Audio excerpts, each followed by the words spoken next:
অপবিশ্বাস এখনো তার নিজস্ব কোনো অবস্থান সে কখনোই তৈরি করতে পারে নাই, কারণ সে শাকিব খান ছাড়া, without Shakib Khan she is zero, still now zero, কারণ তার লাইফে কোনো অ্যাচিভমেন্ট নাই শাকিব খান ছাড়া।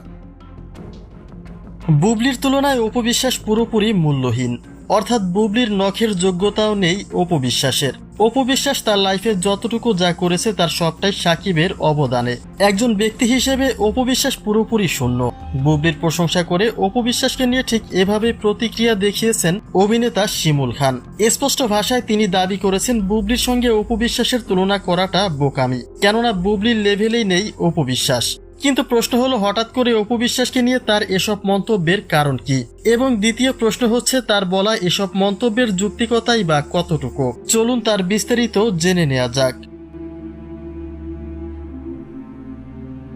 অপবিশ্বাস এবং বুবলিকে নিয়ে সারা বছরই তর্ক বিতর্ক চলমান থাকে। ক্যারিয়ারের দিক থেকে দুজনের মধ্যে কে এগিয়ে সেই প্রশ্নটিও দেখা যায় একাধিক ব্যক্তির থেকে।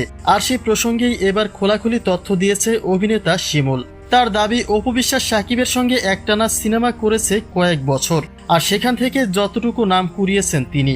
সরাসরি বলতে গেলে সাকিবের হাত ধরেই আজকের অবস্থানে এসেছেন অপবিশ্বাস। অন্যদিকে বুবলিকে উদ্দেশ্য করে তিনি বলেন, বুবলি প্রমাণ করে দিয়েছে যে তার সফলতায় কারো অবদানের প্রয়োজন নেই। প্রতিটি ঈদে একটা কিংবা দুইটা সিনেমা মুক্তি পায় বুবলির। চলচ্চিত্রের অন্যতম পরিচালক রায়হান রাফি কাজের জন্য ডেকে নেয় বুবলিকে, কিন্তু অপবিশ্বাস এসব পরিচালক থাক দূরের কথা, সিনেমার অফারই পায় না।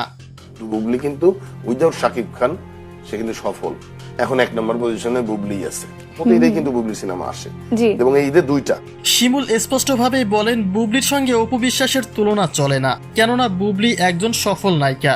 ইন্ডাস্ট্রিতে এখনো বুবলিকে নাম্বার 1 নায়িকা হিসেবে গণনা করা হয়, কিন্তু অপবিশ্বাস তার নিজের দিক থেকে পুরোপুরি শূন্য।